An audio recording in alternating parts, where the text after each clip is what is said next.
Chloe's here today for lawnfawn and welcome back to the channel. Today I have a birthday card to share with you all. The main focus is going to be featured in on this birthday before and afters stamp set. I really love this one. I love the big cake images, and I'm also going to be using the presents and the cupcakes and also the birds popping out of the presents as well. I'm using Scripty Hello word die. I'm also then using the pull tab add-on from the Let's Toast set once again, and I'm using the Party Animal set, which is honestly my favorite set. I say this all the time, but it's one of my most used sets, as you can tell, because it's absolutely filthy. But I'm just going to use some balloons out of there and some party poppers and also the little birds as guests as well. So I'm going to start off with stamping out all of my images using some jet black ink, and I just stamp that down onto some white cardstock, and now I'm going to Copic color my images in. So I'm starting off with some yellows. These are really bright yellow colors, and I'm coloring in the bottom of the cakes and also a few of the birds at the bottom, as well as the bird popping out of the present. I am coloring the images that I've got on the second sheet as well. I just did that off camera just to save a little bit of time. Now moving on to this sort of salmony pink color, I guess, and I'm using R22, R21, R20 and R00 for that. And I'm just colouring in like the bows on the presents and one of the cupcakes and a few of the party hats and party poppers and also some decorations on the cakes as well. I'm going for some really like light and sort of pastel-y more colours today, I guess. Usually I go for very bright colours, but I saw a colour combination online with all of the colours I'm using today, and I was so inspired, and I just really love how they turned out. So I'm glad I went with this colour combination today. It's using a lot of rainbow colours as well, so it's going to just tie in with the happy birthday theme and it'd be really bright and colourful, and I really like how it turned out. So I'm now moving on to some greens. So I'm using YG25, YG23, YG01 and YG00. So a very bright green. It's sort of like limey as well, which I really love. This is my favorite shade of green for sure. It's just super bright, and I really love the color green. I don't know if anyone else loves the color green, because I know it's just like one of those colors that people don't really get drawn to that much, but I really, really love it. And I think it's just one of those colors that almost fit in with like every color scheme, so I think that's why I use it so much on my cards. But anyways, now moving on to using some oranges. So I'm using YR18, YR12, YR02 and YR00. This is one of my favorite orange combinations for Copic colouring because it's got a really good contrast to it, and I just really like that. So I'm colouring in the candles and also one of the cupcakes, even though I don't end up using it, and also some details on the hats as well. Now moving on to some purples. So I'm using V17, V15, V12 and V01, and I'm probably colouring more purple things off camera, but on here I'm just colouring a few details of the hats, like the spots and the stripes and things, and then on the other side I coloured the balloon and cupcake and whatnot. Now I'm moving on to my blues, so I'm using B26, B24, B23 and B21, and these just matched the blues in the photo as best as I could. I didn't have an exact blue, but I thought these were most like it, so I'm just colouring in a few of the candles. Since I did green on the others, I'm doing blue on this one for the centre. I also coloured in another one of the bows and then a few of the details on the party hats as well. Now moving on to another pinky shade. So I'm using R35, R43, R32 and R30 once again, just for one of the other balloons and also the cherries and the hearts. I just really wanted to bring a darker pink colour into the mix, just to give it a bit of variation. Now I'm colouring in like the icing on the cake and also the cupcake wrappers and things like that. So I'm using Y26 or YR21, Y23 and YR30. I just was going to use the original yellow colour, but I just didn't want it to be too overpowering, so I did bring in another colour into the mix as well, and I just really like how muted this is, and it sort of just matches really well with the like light and airy colours I was going for. I also then just used a W1 marker to add a little bit of shading onto the white areas just to make them appear more white, and I blended them out with a colourless blender. So now I just went ahead and cut out all of my images, and then I was just arranging them on my map just to make sure that I sort of had enough for my scene. And then I moved on to the background. So for my background, I again pulled colours from my colour inspiration pick, and I'm just going with a rainbow background since I thought it was quite fitting, and I just chose Distress Oxide inks based on the colours I sort of used in my images, and went from there. So I used Shaded Lilac, Salty Ocean, Twisted Citron, Scattered Straw, Spiced Marmalade, and also Worn Lipstick, and these were just the best matches that I could find. I really love how muted this is. It's not as usually as bright as I would go, and I just really like how it turned out. So I'm just going back and forth between the colours to make a really nice seamless blend.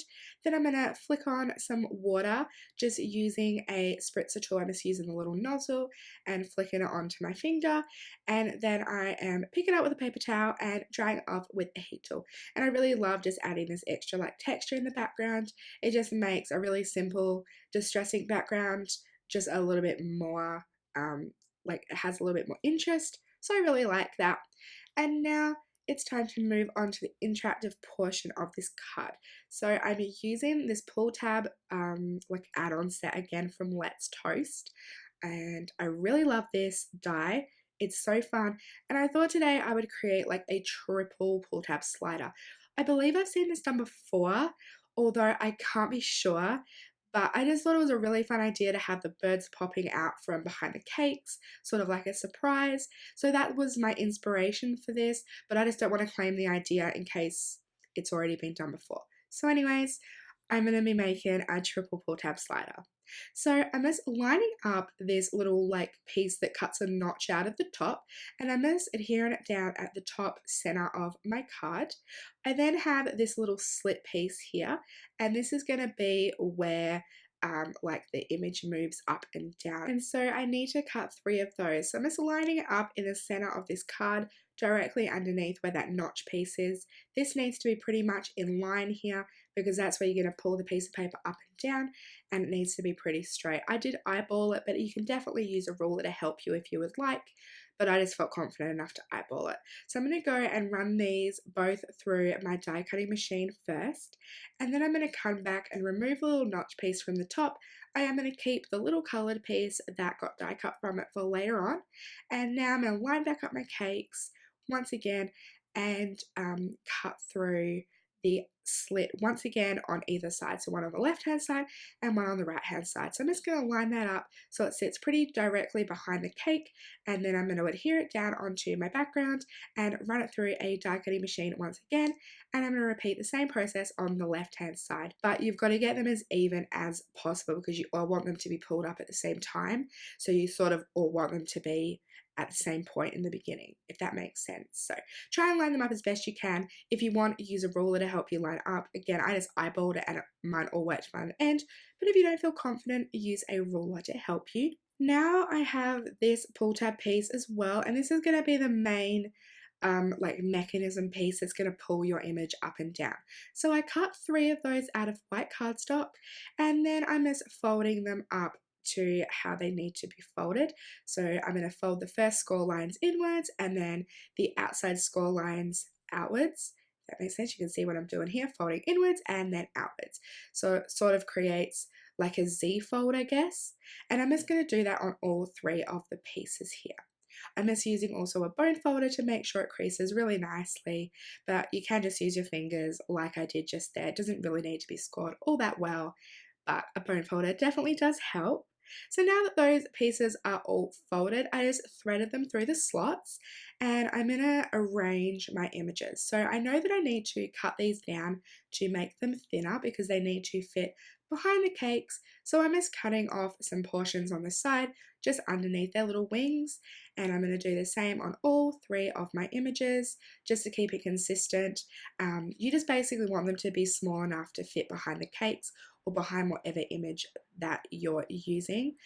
It just really helps, and so you can adhere like the cakes over the top with foam tape and have like room to spare, which is really nice. And then I need to actually trim down these pull tab pieces once again because they're a little bit too wide and I don't want any of the white showing through when I use the pull tab to pull it up. So I'm just going to like fold apart each of the pieces and then just cut off a little bit of the ends. It's not going to harm it in any way. It's still going to work perfectly fine. I did this on a previous card and it worked out really well. It just helps using like smaller images that you want to pop up instead of like a large image. If you just make it smaller like this, it really helps. So I just went ahead and made them a little bit skinnier and then threaded them back through the slots. Now I'm just going to use some 1/8 of an inch adhesive, and so I'm just going to add little bits of adhesive on the bottom of each of these pull tab pieces, just using some scissors to cut off the excess. I'm only adhering it about halfway up because I am going to cut off the ends of these a little bit later. So I'm just adding adhesive all along, and then I'm adhering my birds in the presents directly on the bottom of the pull tab piece. So this is why they all sort of needed to be a similar size, because they're all going to raise up at the same time and I want them to all like have the same position when they're all pulled up. So that's what I'm doing here. I'm just making sure they all line up at the bottom. I'm just removing the backers of adhesive and then adhering my images down into place. And now, because all of those white pieces are sticking up above the images, you're going to see that as soon as you pull it up from behind the cake. So I need to cut those off. So I'm just using my scissors here and going underneath the image and just cutting off all of the excess white pieces. Now, I should have done this before I adhered the images to make them a little bit shorter, but I just did it this way because I just thought it was a lot easier to do. But you can see here that when you pull it up now, you're not going to see any of those white pieces above, which is what I really wanted. So you can cut them beforehand, but at least this way you can get them cut perfectly. And as long as you're careful about not cutting your image and like putting your scissors underneath correctly, you'll be fine. So now I need to attach all three of these pieces together. So I'm keeping the middle piece intact completely and cutting off the two other edges from their like pull tab pieces. Yeah, so you can see here. And then I'm adding adhesive onto all three of these pieces just in a line. And I'm just using this 1/4 inch adhesive and just cutting little strips and adhering one piece on each three of the tabs.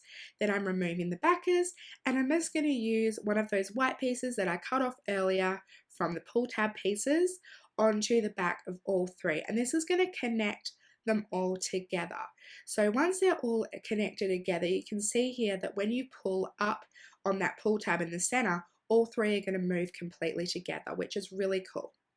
Now I'm just going to, because I know that this all works, I'm going to adhere my little arrow piece on the top. So I'm using the same piece that I die cut earlier just to make it the same color underneath. And then I cut this little arrow piece from the same die set just with white cardstock. And I'm going to use some glue tube adhesive just to add little dots and adhere that on top of the colored pull tab piece. And this is just so the recipient knows to pull up on it. You could leave it blank if you wanted to, but I do like to add it on the top there just for a little bit of a reminder to people if they don't know that it's a pull tab card. See here, it pulls up and down really nicely. It's a little bit stiff at the moment because this isn't adhered to like anything heavier. So it does work a lot better later on, but just so you keep in mind. So that is the pull tab slider all complete, or the triple pull tab slider I mean. I really like how it turned out. I think it's really cool, and it just amazes me every time with these sorts of cards, like how cool they actually look when your scene's all together. I really love interactive cards. They're just so much fun, and I really, really like how this one turned out. So now I just went ahead and added foam tape around all of those birds. I just made sure that I left enough room between them all so they don't get stuck or anything like that. And then I'm adhering my 3 cakes over the top. I added my 2 green candled ones on the left and right hand side and the blue one in the center. And now you can see here when you pull up and down, those birds are jumping out from behind the cakes. It just makes me so giddy. It's such a fun idea.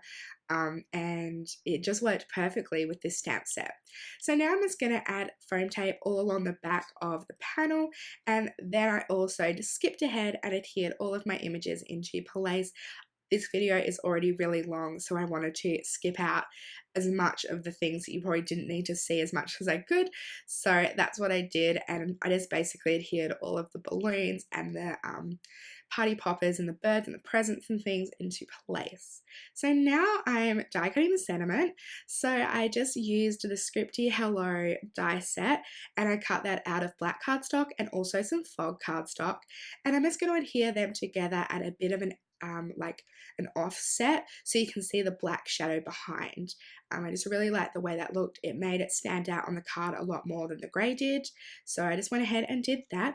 And then I white heat embossed the "Hope your day is filled with surprises" sentiment from the same birthday before and afters stamp set. I just thought that was really fitting because the birds popping out from behind the cakes is sort of like a surprise. So I just thought that was really fun, and so I just white heat embossed that onto a black strip of cardstock, and then I'm just adhering it down under a few of these images so it looks like all those things are sitting on top of the sentiment, and I just adhered that into place. So that pretty much finishes up the entire card. I just went ahead and removed all of the backers off the foam tape and adhered it onto a white card base, and you can see here that it pulls up and down a lot easier now because it was adhered to something, which is really nice. If yours is still having a little bit of trouble like being pulled up and down though, I would recommend cutting that pull tab piece out of a thicker weight of cardstock, so maybe like 120-pound cardstock, or adhering to 80-pound cardstock pieces together just to give it a little bit more thickness and stability. Mine works not too bad, but sometimes it does struggle a little bit, so that's only because there just doesn't seem to be enough weight to pull it up and down.